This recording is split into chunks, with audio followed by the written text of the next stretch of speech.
Bonjour à tous, c'est Nawel.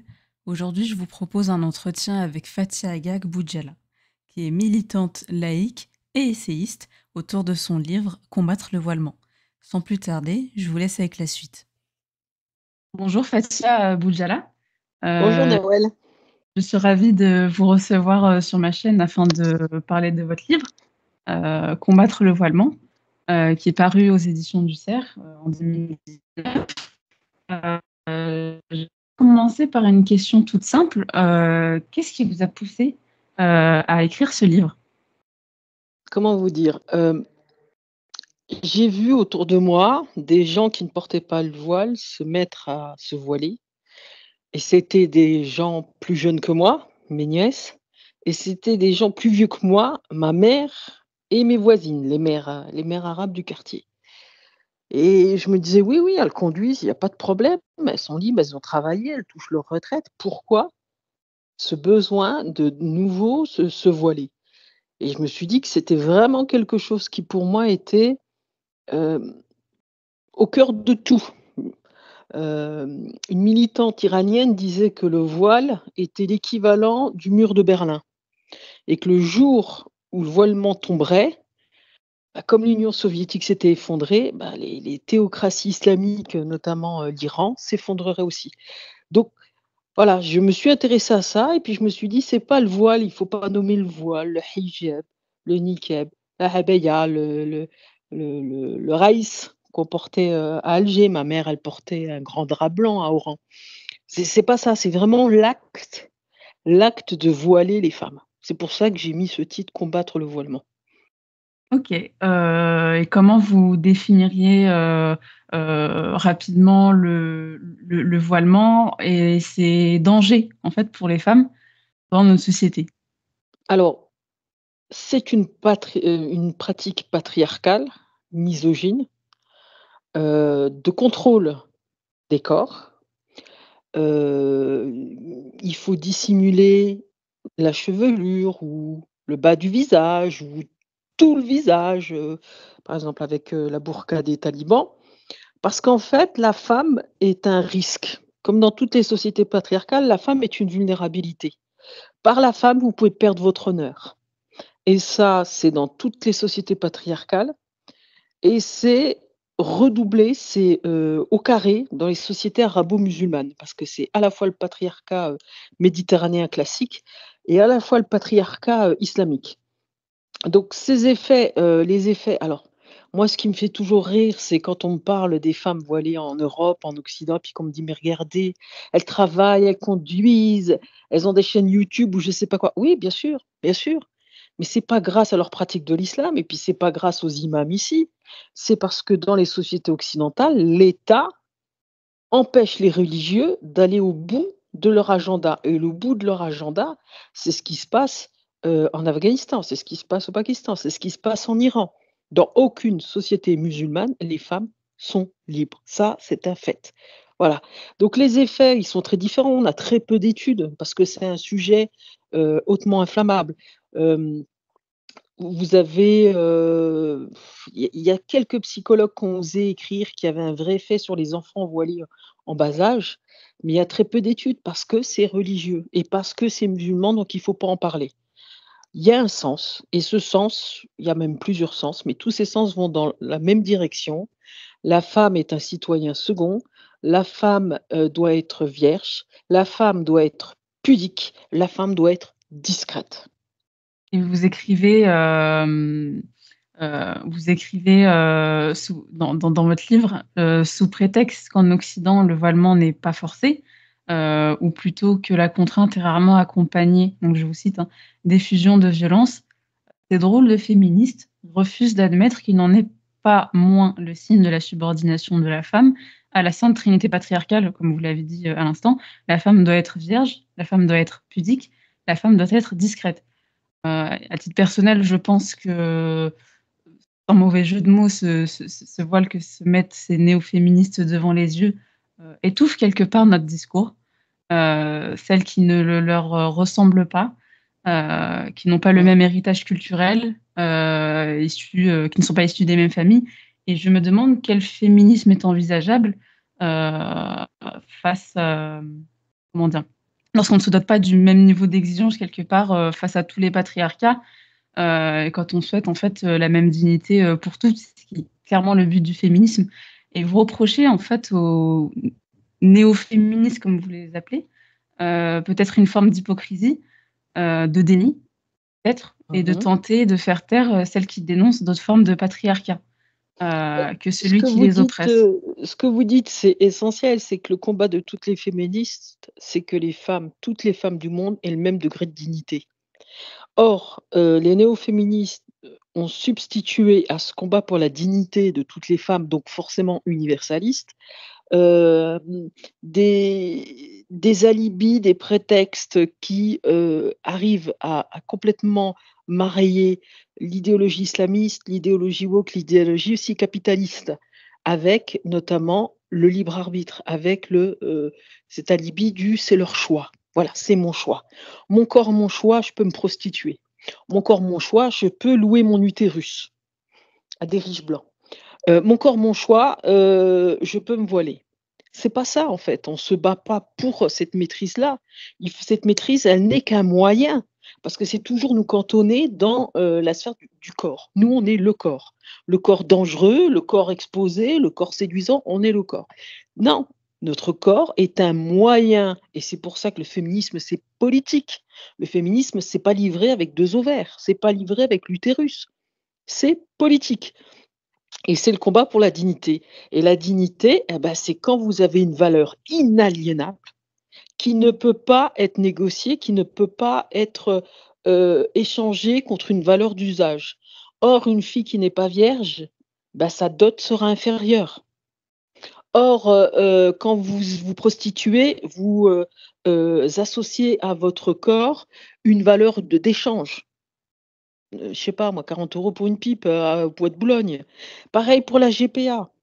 Donc on devient le moyen d'une fin qui nous échappe et là où il y a du déni, c'est qu'en fait, nous elles sont capables d'identifier cette subordination, chez Uber en disant, «Condamnons Uber, condamnons Uber Eats, ils exploitent les gens». Par contre, ça ne les gêne pas quand en fait cette exploitation libérale en fait, nous est imposée par rapport au voile, à la GPA ou la prostitution. Alors là, elles identifient pas la subordination économique. Il y a aucune riche qui prête son utérus pour des pauvres.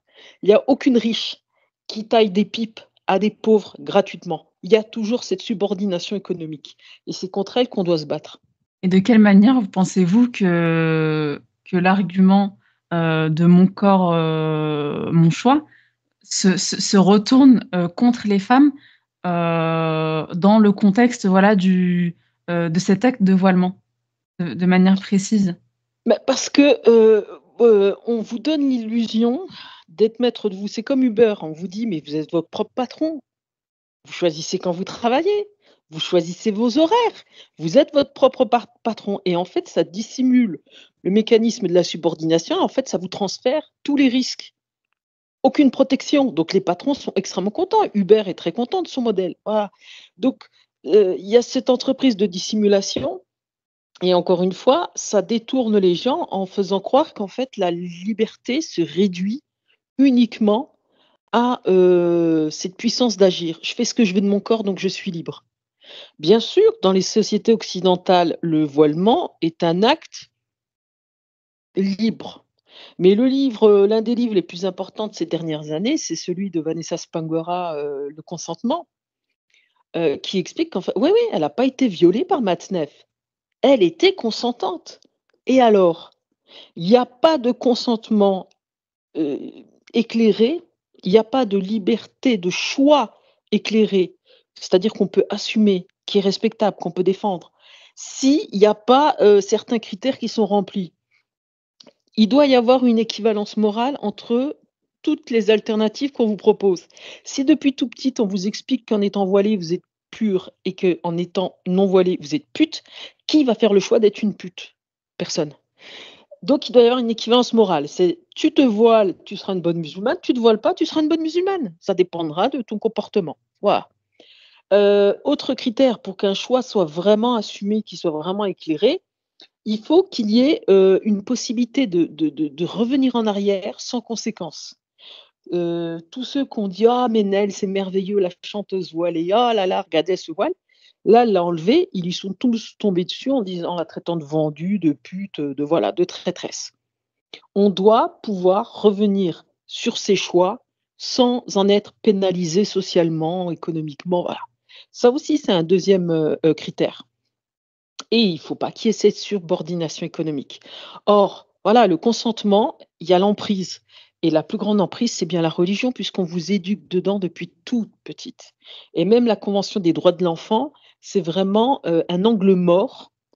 Quand vous lisez ces principes, donc il y a, les enfants ont plusieurs droits, voilà, on a des obligations vis-à-vis d'eux, mais la convention des droits de l'enfant consacre le droit des parents à transmettre leur religion, donc leur système de pensée et font donc du gamin, en fait, une propriété des parents. Et c'est aussi pour ça que je milite pour qu'on supprime, dans le code, civil, la notion d'autorité parentale et qu'on la remplace par la notion de responsabilité parentale. On a beaucoup de parents qui se payent le paradis sur le dos de leurs gosses. L'autre idiote là qui est en niqab rose et qui est toute contente de montrer sa gamine de 3 ans en niqab, mais quelle connasse! J'ai pas d'autre mot.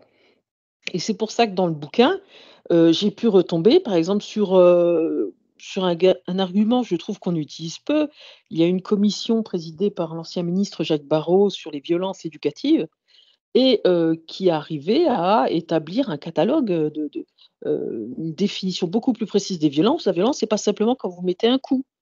La violence, c'est privé d'affection, privé de soins, privé de nourriture, privé de loisirs, mais c'est aussi les exigences éducatives disproportionnées et ça, je trouve qu'au nom des exigences éducatives disproportionnées, on doit interdire le voilement des fillettes, on doit interdire le ramadan, en maternelle, en primaire. Parce que vous avez des parents qui sont dans leur délire et qui se payent le paradis sur le dos de leurs gosses, qui sont tout fiers de montrer que leur gosse, dès 4 ans, fait le ramadan. Bah oui, un gosse voit ses parents, jeûner avec joie, avec dans l'ostentation, en étant réjoui. Bah, le gamin, tout ce qu'il veut, c'est imiter ses parents. Tout ce qu'il veut, c'est faire plaisir à ses parents et donc les gamins sont dans une course à l'échalote pour celui qui sera le plus dans l'ostentation religieuse.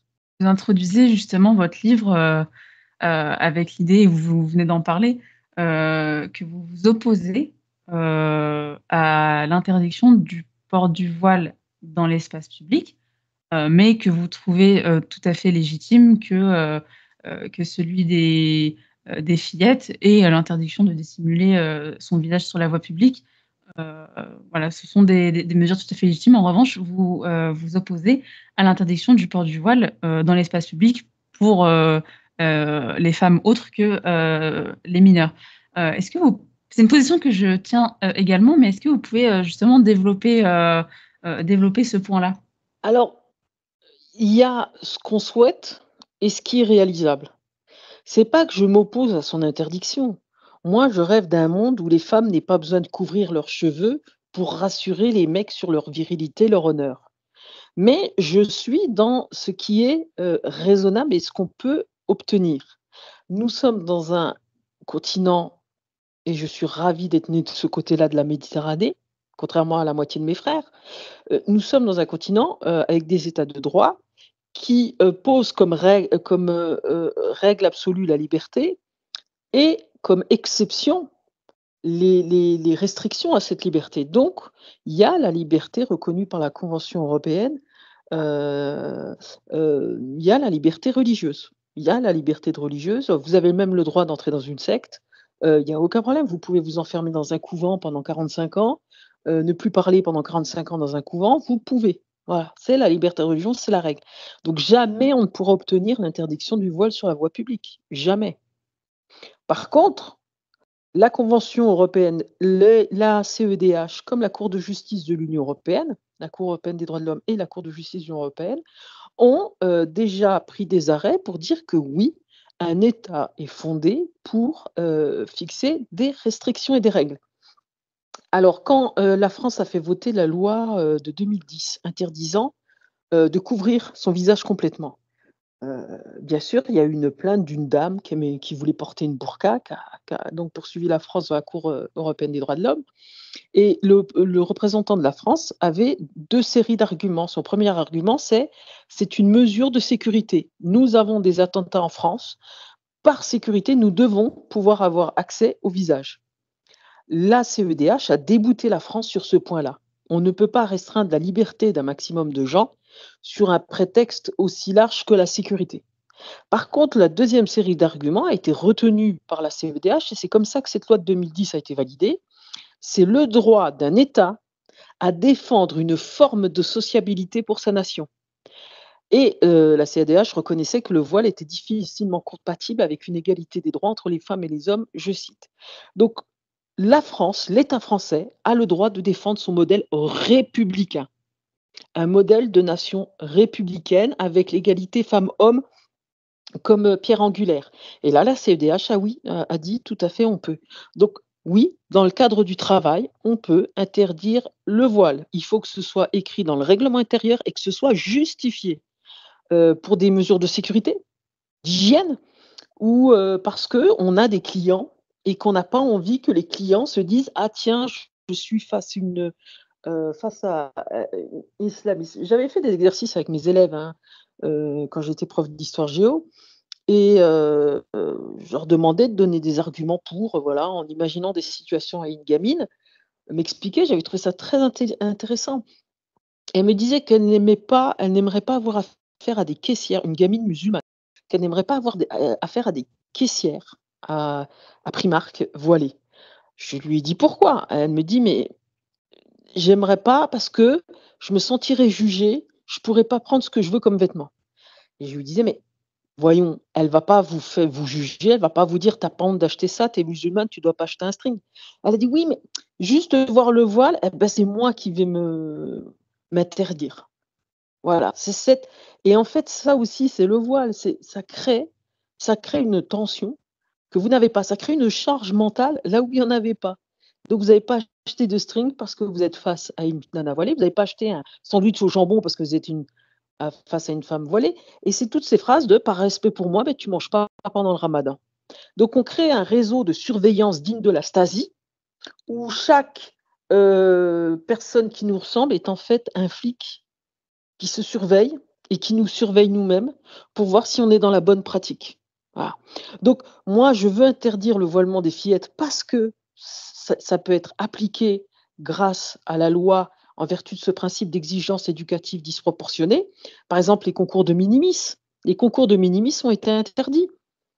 Pourtant, oh là là, c'est les parents, qui mettent ça volontairement leurs gamines dans cette situation et les gamines, elles sont très contentes.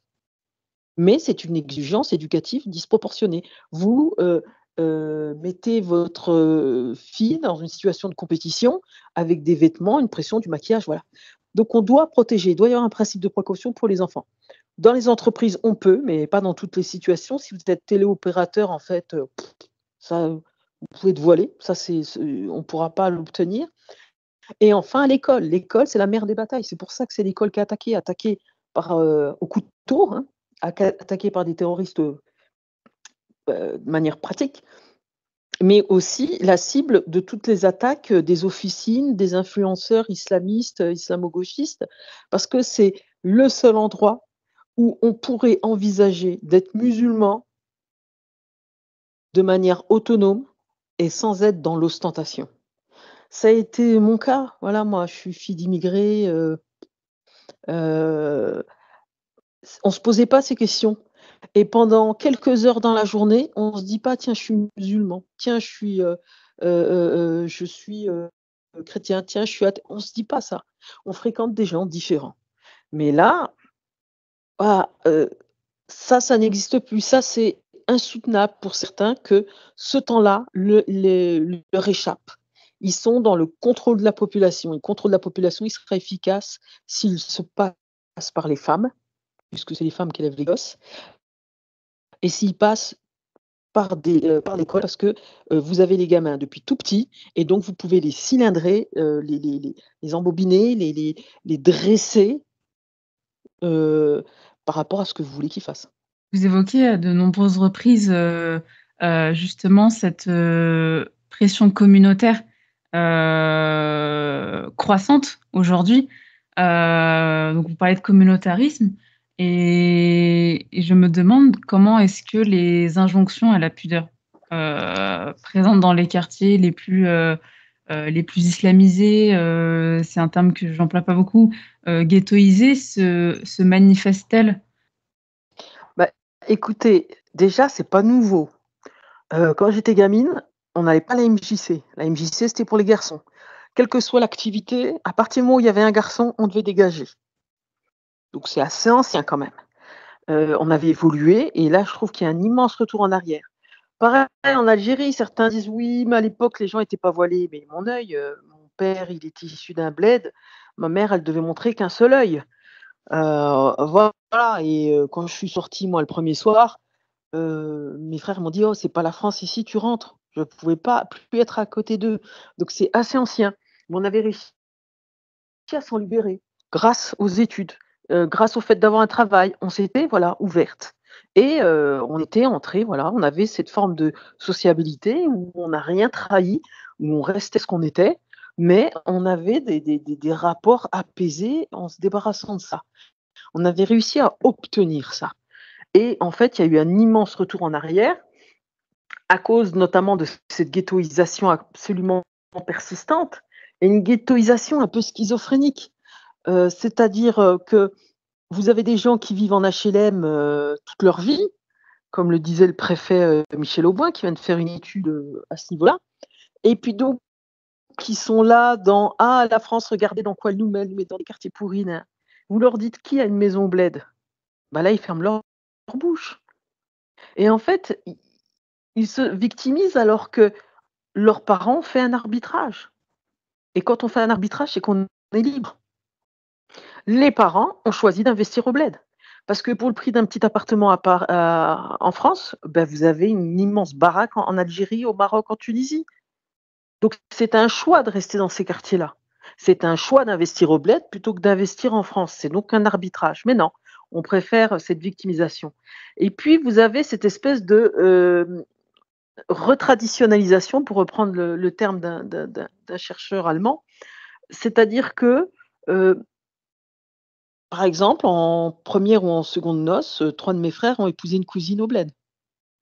Il y a eu un rapport d'une haute fonctionnaire en Angleterre, qui s'appelait Dame Casey, qui a, prouvé que le multiculturalisme était un échec.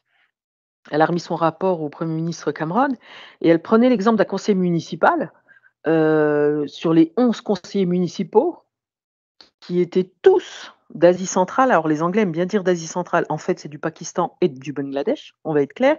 10 étaient allés chercher une femme au bled. Ça veut dire que les femmes d'ici, musulmanes ou de vos origines, ne sont pas encore assez bien, ne sont pas encore assez pures, ne sont pas encore assez discrètes. Il faut que vous ayez de l'AOP, de l'IGP, de l'origine géographiquement protégée. Il faut ramener. Et elles viennent de là-bas à la fois parce que leurs parents de là-bas ont besoin qu'elles leur ramènent du fric. Donc, retour sur investissement. Elles viennent là-bas avec l'idée que la France, il y a de la liberté de la consommation et en même temps, elles ramènent leurs mœurs de là-bas. Donc elles retraditionnalisent leur mari. C'est elles qui sont attentives à ce qu'il fasse bien ses prières. Donc on a une retraditionnalisation par ses épouses. On a aussi une retraditionnalisation par nos parents parce qu'en fait, on est des ploucs et au lieu d'offrir à nos parents, maintenant qu'on a tous, on s'est élevés socialement, hein, les enfants d'immigrés. Au lieu de leur offrir une cure, dans le Pays basque, on leur a offert un pèlerinage à la Mecque. Donc les femmes reviennent complètement voilées, retraditionnalisation par les vieilles, et puis retraditionnalisation par les enfants. Ben, tous ceux de ma génération, de mon quartier, ils ont tous envoyé leurs gosses à la mosquée pour apprendre l'arabe. Attention, mais attention, il faut apprendre l'arabe en portant le foulard. C'est un drôle d'arabe qui est basé que sur les sourates du Coran, mais c'est apprendre l'arabe, hein. Ben, résultat, mon frère me dit: «Mais tu te rends compte, ma fille, elle m'a demandé si j'avais fait ma prière». Retraditionnalisation par le bas et ça, c'est la structure aussi typiquement arabe où il y a pas d'individus, il y a que des groupes, il y a que la famille. Houria Boutelja le disait dans son bouquin: «J'appartiens à l'Algérie, j'appartiens à mon mari, j'appartiens à mes enfants». Elle ne s'appartient pas à elle-même, elle appartient aux autres, à l'Algérie, aux hommes et ça, elle l'assume complètement. Est-ce que vous pensez heu, que le voilement est aujourd'hui, pour certaines femmes, une question identitaire, par justement cette espèce de racialisation de l'appartenance à la communauté musulmane et ce discours victimaire qui est rabâché. Est-ce que vous êtes d'accord avec ça? Est-ce que vous pouvez développer, votre avis à ce sujet? Mais je trouve que le voile, c'est l'injonction paradoxale d'à la fois, il faut se distinguer et à la fois, je dois donner des gages de loyauté et d'appartenance. C'est-à-dire, je vais me distinguer vis-à-vis des autres, donc je vais porter la abaya, il faut que ça soit voyant, voilà. Il faut que je signale un avertissement sonore comme, si vous klaxonniez. Voilà, je suis musulmane. Donc à la fois, je veux me distinguer du pays et à la fois, je dois donner des gages de loyauté à ceux de mon quartier, à ceux de ma famille et en fait, on bénéficie alors d'une liberté, mais une liberté conditionnelle. Les hommes nous rétrocèdent un peu de liberté parce on leur a montré qu'on était d'accord avec eux et qu'on se soumettait à leurs exigences. Voilà. Donc c'est devenu identitaire. À la fois, on en fait, quelque chose de politique, on en fait quelque chose de culturel. «Ah la abaya, voyez, c'est pas religieux, c'est culturel», voilà. Donc c'est politique pour se distinguer, la visibilité, tout ça, c'est le discours des indigénistes, voilà, il faut. La laïcité, c'est une loi, il y avait un bouquin qui s'appelait Fatima, moins bien noté que Marianne, vraiment, victimaire, vraiment, odieux ce livre, disant que l'école était raciste et qui disait que la loi de laïcité visait à réduire les indigènes, à détruire la différence, à faire rentrer dans le pas, les enfants d'immigrés. C'est ça le discours, qu'il porte. Donc à la fois, ouais, c'est religieux, c'est culturel, c'est politique. Il y a 1000 sens, hein, même Ouria Boutellija dit qu'il y a 1000 sens. Mais par contre, il y a une seule direction. La femme, rentre dans le rang et le rang, bah, celui qui leur indique le rang, c'est toujours les hommes de la communauté. Voilà. Donc vous puis il y a aussi un côté narcissique, il y a aussi de la vanité. Vous prenez la militante, Linda, Sarsour, aux États-Unis, elle disait: «Ah là là, avant j'étais une simple blanche, quelconque, maintenant que je suis voilée», elles se prennent toutes, pour Rosa Parks. Elles se créent elles-mêmes leur propre discrimination, elles se prennent toutes pour Rosa Parks. Donc voilà, ça nourrit votre narcissisme, ça puisque vous vous distinguez, ça nourrit votre vanité, puisque vous êtes une meilleure musulmane que les autres. C'est ça l'intérêt, être meilleure musulmane que les autres et puis, en même temps, ça vous protège. Les gens le diront pas, mais ça vous protège et c'est pour ça que maintenant j'ai, heu, 4 nièces voilées. Puis voilées, bien voilées, hein, pas le petit fichu turban façon Ménel, hein. Et qu'est-ce que vous avez à répondre justement à ceux qui pensent que, les féministes universalistes, qui sont très critiques vis-à-vis du voilement en tant qu'acte, tiendraient des propos, paternalistes, colonialistes, occidentalo-centrés? C'est des choses que j'ai beaucoup entendues aussi. Bah, écoutez, moi je préfère une Elisabeth Badinter, qui est philosophe, écrivain, qui est, aussi héritière, qui est riche, on va le dire. Je préfère elle, qui se montre paternaliste parce elle exige pour moi ce qu'elle exige pour elle. C'est ça qu'elle veut. Elle veut, que moi je bénéficie de la même chose qu'elle. Je préfère ce paternalisme-là, qui émancipe, à l'autre paternalisme de Sandrine Rousseau qui me dit qu'en fait, on peut porter le foulard mercredi, puis pas jeudi, puis le remettre vendredi, que ça m'embellit, et qui en fait me dit: «Ah moi, je veux pas de foulard pour moi, parce que je sais que c'est patriarcal. Je veux pas de foulard pour ma fille, parce que je sais que c'est patriarcal, mais ça, c'est bien pour ce que tu es». Dans un sens, il y a quelqu'un qui se bat pour que je bénéficie des mêmes privilèges qu'elle. Dans un autre, il y en a une qui me laisse dans ma merde en me disant: «C'est ce qui est bon pour toi. C'est ta vérité». Ah bah, écoutez, la question elle est vite répondue, hein. Et comment justement vous parlez de Sandrine Rousseau, je pense que c'est un bon exemple. Comment est-ce que les discours de gauche, les plus répandus aujourd'hui, occultent la réalité du voile, de ses effets, de son sens? De quelle manière, selon Bah, vous? écoutez, c'est assez récent, c'est que comment vous dire? Il faut se glisser dans les modes. Si vous prenez Alice Coffin, ouais, Coffin ou Canfin? Oui, vous Enfin, savez l'élue, voilà, l'élue, parisienne. Il y a à peu près 10 ans, elle avait publié une tribune virulente contre le voile, mais virulente. C'est-à-dire, moi je suis vraiment plus mesurée qu'elle, hein, en l'identifiant bien comme, du virilisme, de la misogynie, du patriarcat, qu'il y avait aussi de la provocation parmi, ceux qui osaient le promouvoir. Et maintenant, oh là là, elle se bat pour se faire voiler. Alors elle va vous dire: «Mais c'est normal, j'ai évolué». On l'a éduquée, elle s'est fait éduquer. Non, non, c'est pas ça cocotte, en fait. Tu veux rester, dans la hype, tu veux être à la dernière mode et donc pour pas être cancel, pour pas être, jugé, réac ou dépassé, bah, tu cours après la mode, voilà.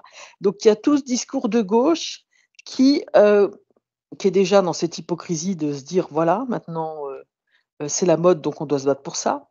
Il y a aussi ce discours de gauche par rapport à une réalité des quartiers. Vous avez la Seine-Saint-Denis qui est à peine un territoire français maintenant. Voilà, faut être honnête. Donc si vous voulez être élu, bah, c'est ce que fait Méluche. Méluche qui a aussi dénoncé le voilement, qui a aussi critiqué les femmes voilées en disant qu'elles se mettaient en scène et qu'elles provoquaient. Bah, regardez ce qu'il fait maintenant. Pourquoi? Bah, parce que, il va pas convaincre les jeunes de quartier de voter pour lui pour mettre fin au nucléaire, ils en ont rien à foutre.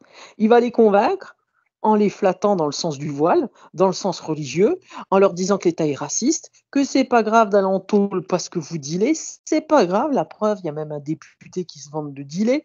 Voilà. Et donc il y a le clientélisme. C'est une gauche de bobos qui ne sait plus parler aux ouvriers et qui se dit: «Les ouvriers sont perdus, c'est des fachos fâchés qui vont, voter RN». Donc au moins les jeunes de quartier, ils sont complètement, clientélistes, c'est-à-dire, ils votent pour le mieux-disant. C'est comme ça que, Serge Dassault a pu se faire élire à Corbeil-Essonnes en distribuant des billets de 50 €. Voilà, ils se donnent au plus offrant et celui qui est prêt à lâcher le plus gros billet, c'est Mélenchon et c'est je lui pardonnerai jamais, c'est la première fois à cause de lui qu'aux dernières présidentielles et législatives, il y aura eu un vote musulman. C'est-à-dire des gens qui votent pour quelqu'un à cause de ce qu'ils sont, pas à cause du programme. Je vous je vous mets au défi, de me trouver un gars des quartiers qui est capable de citer 2 mesures de Mélenchon en dehors de la Palestine et du voile. Voilà, 2 mesures de son programme. Voilà et il y a cette condescendance que je trouve coloniale, c'est qui consiste à dire ça c'est ce qu'on voit beaucoup au NPA par exemple, qui consiste à dire: «On est obligé d'en passer par là». Voilà. On est obligé d'en passer par là, de passer par, l'étape du clientélisme ethnique, de les flatter sur la religion, de les inciter à se distinguer et à force, vous allez voir, ils vont être éduqués par la gauche. Ils vont devenir marxistes, mais on doit passer par l'étape, de l'islam. Or, l'exemple iranien, il l'a très bien montré, hein. Les premiers que les mollahs ont massacrés, c'est les communistes. Voilà, l'entrisme, il se fait dans un autre sens. Les gauchistes pensent que, ils font de l'entrisme parmi les islamistes. Non, non, c'est les islamistes qui font de l'entrisme et c'est eux qui sont en train de gagner. Heu, vous affirmez, dans votre livre, à de nombreuses reprises, que le voilement, n'est comment dire? Que combattre le voilement n'est pas une question de laïcité ou en tout cas, il ne faut pas en faire une question de laïcité. Mmh mh. Selon vous, il faudrait le combattre, sous quels angles? S'ils sont plusieurs en tout cas. Il faut pas, associer laïcité et simplement voilement parce que la laïcité, c'est pas qu'une valeur, c'est légalement, c'est un principe. Donc, comme c'est un principe, une loi, c'est une loi que vous pouvez modifier, c'est une loi qui doit être précisée par rapport à des lieux, par rapport à des temps. À l'école, on porte pas le foulard, mais dans la rue, on peut le porter, voilà. Il faut en faire un enjeu féministe, un enjeu de dignité. Il faut le combattre partout. Faut pas simplement dire: «Oui, pas à l'école». Il faut l'interdire pour les fillettes, au nom de la protection de l'enfance. Il faut dire exactement ce qu'il est. Le combattre, par exemple, au prochain JO. Parce que dans la charte olympique, il y a écrit, il y a le principe de laïcité est reconnu dans la charte olympique. Mais il y a toujours cet argument qui nous piège un peu et qui des fois nous gêne quand ils disent: «Mais écoutez, ces pauvres femmes, grâce au foulard, eh ben, elles peuvent participer à une compétition internationale». Ouais, ouais, OK, OK. Sauf que c'est toujours aux conditions des hommes et eux prétendent qu'à terme ça aide, que les gens évoluent, que ça va aider la cause des femmes. Mais pas du tout, pas du tout. J'ai rencontré une journaliste qui me disait: «Ah moi maintenant je vais en Arabie Saoudite, je vois des femmes, elles travaillaient pas avant. Maintenant il y a des femmes qui travaillent à la douane, tout ça». Elle me dit: «Donc forcément on est en train de gagner, forcément c'est en train de changer». Mais pas du tout, pas du tout. Vous contrôlez les femmes par le voile. Elles peuvent être médecins, elles peuvent être, architectes, elles peuvent être ce que vous voulez députés. Ben, regardez en Arabie Saoudite. Elles ne peuvent toujours pas voyager seules en l'absence d'un tuteur, d'un homme de la famille. Voilà. Et donc il faut arrêter d'être naïf en se disant: «Ah mais elles sont sur le bon chemin, c'est quelque on doit en passer par là». Toujours cette espèce de condescendance coloniale. Comme si en France, on n'était justement pas déjà, passé par le fait, pour nous les femmes, d'arriver à de vivre, travailler, apprendre, réussir et être musulman sans être voilé. C'est un immense retour en arrière qu'on connaît en France. C'est pas une fuite en avant. C'est, on est en train de flinguer 30 ans, d'évolution qui nous avait aidés, nous les femmes, à travailler, à être émancipées, à être libres et à vivre très bien dans nos baskets de franco-algériennes, franco-marocaines et de musulmanes. Voilà, c'est ce retour en arrière là que je veux identifier comme retour en arrière et que je veux combattre. Il y a un argument qu'on entend beaucoup, qui va dans le sens de la défense, du voilement. C'est celui justement selon lequel, les femmes voilées seraient, forcées en Occident de se conformer, aux attentes de notre société, qui hypersexualise les femmes. Et vous écrivez d'ailleurs que c'est une tactique qui assimile le foulard à un marqueur d'émancipation et ce serait la juste réponse culturelle à l'hypersexualisation de la société. Cette hypersexualisation, qui fait porter le poids des abus et des violences sexuelles aux femmes, heu, le voilement serait alors une manière comme une autre de se protéger. Quel est le problème avec ce type de raisonnement? Bah, c'est un problème, de pure logique. C'est-à-dire que c'est exactement comme vous l'avez bien dit, c'est qu'elles vous disent, elles mettent sur le même plan, c'est ce qu'a fait Rokhaya Diallo, la mini-jupe, la burqa, le voile, les talons aiguilles. Heu, une nana qui porte des talons aiguilles, le lendemain, elle peut se voiler. On va l'encenser. Une nana qui porte le voile et qui le lendemain porte des talons aiguilles, elle va se faire bien insulter. Donc c'est un problème de logique, en fait. Ça ne change rien, heu, au sens la femme qui se préserve, pourquoi elle se préserve? Pourquoi, les mêmes qui sont en train de se moquer des tradwives, les femmes là qui influenceuses sur les médias qui vantent, le fait de faire leur pain, de rester à la maison, d'être des femmes conservatrices.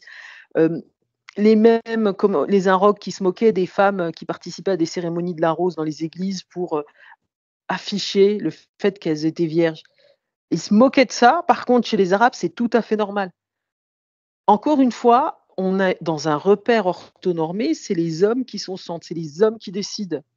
Heu, ne pas être voilée ne fait pas de moi une pute. Il est hors de question que je donne, un pouvoir à d'autres personnes de se prononcer sur ma moralité d'après mon choix de vêtements. Et c'est ça, en fait, qui pose problème.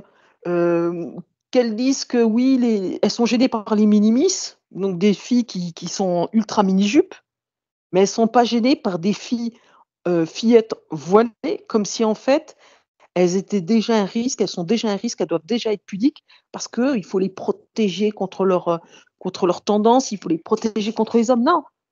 Tout comme les imbéciles qui disent que c'est notamment le syndicat du STRAS, qui disent que c'est la loi d'abolition de la prostitution qui met en danger les femmes prostituées. Non, les mecs qui payent pour les femmes considèrent qu'ils ont un droit quasi de vie ou de mort sur ces femmes-là parce que justement, ils veulent en avoir pour leur argent. Ce sont eux qui mettent en danger les femmes. C'est pas la loi. La loi, elle protège. La loi, elle protège. Le patriarcat, c'est pas dans la loi, c'est dans les pratiques. C'est dans les pratiques culturelles, c'est dans les mœurs. Et c'est contre ça que la loi nous protège. Quand vous évoquez, la pression communautaire, dans votre livre, est-ce qu'aujourd'hui, pour parler un petit peu, d'actualité, est-ce qu'aujourd'hui vous feriez le lien entre ce que vous avez écrit concernant justement cette pression communautaire, avec ce qui est arrivé à la jeune Samara? Mais complètement. Et c'est même pas avec ce qui est arrivé à la jeune Samara, c'est le, le- ce qu'a fait sa mère. Sa mère qui est très jeune, qui est seule, hein. Vous avez remarqué, il n'y a pas de père dans l'histoire, hein. On a vu la grand-mère, hyper jeune. On a vu la mère, hyper jeune. Donc, et sa fille, il n'y a pas de père, nulle part. Et qui disait devant le collège, voilà, elle vivait à l'européenne, donc elle était rejetée, voilà. Et le soir même, Touche pas à mon poste, elle se met à ânonner, à lire un texte.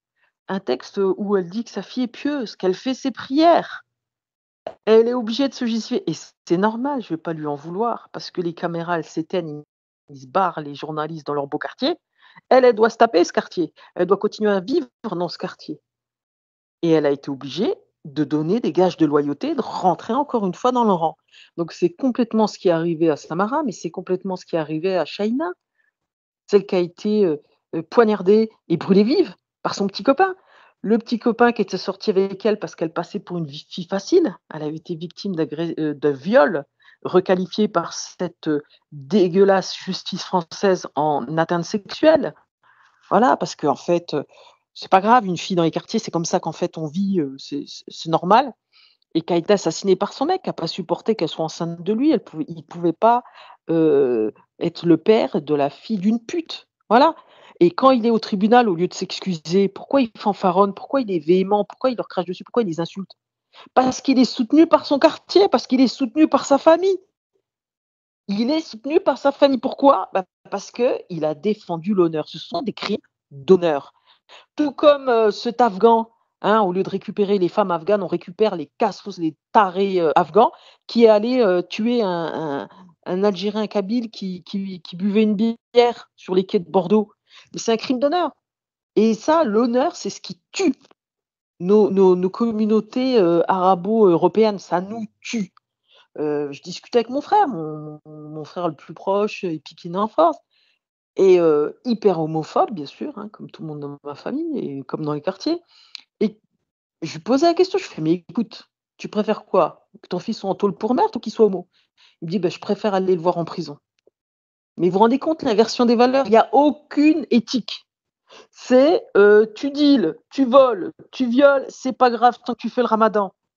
Et si tu fracasses une femme, si tu fracasses une fille, si tu tabasses, comme le gars à Viry-Châtillon, tu tabasses à mort quelqu'un parce qu'il a discuté avec ta sœur de cul, ils ne sont pas mis à l'index par leur communauté parce qu'ils l'ont fait au nom de l'honneur. Vous tuez au nom de Dieu, vous tuez au nom de l'honneur, ça passe. Et tant qu'on sortira pas de ça, on en restera au degré tribal de l'évolution. Je pense qu'on peut s'arrêter là. Je vous remercie sincèrement. Puis merci pour ce que vous faites parce que je vous ai vu, dans vos vidéos et merci pour votre intérêt. C'est à vous que je dois un grand merci pour ce livre, que j'ai lu et relu, plusieurs fois, qui a vraiment, qui m'a vraiment permis d'aboutir, peut-être une réflexion que j'ai entamée, quoi, que j'ai entamée en ayant des comment dire? Des craintes, vis-à-vis, du fait d'enlever le voile, hein, parce que c'est comme je l'ai déjà dit, c'est un voile que j'ai enlevé.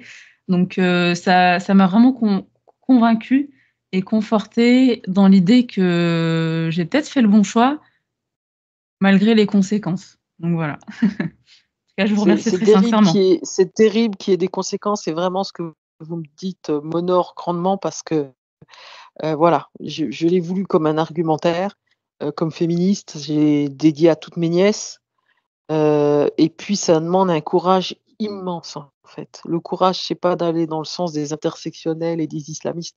Le courage, c'est de se dire: «Ben, voilà, je fais un choix, j'arbitre et voilà» et juste vous permettre ça, vous autoriser ça, c'est la plus belle des victoires.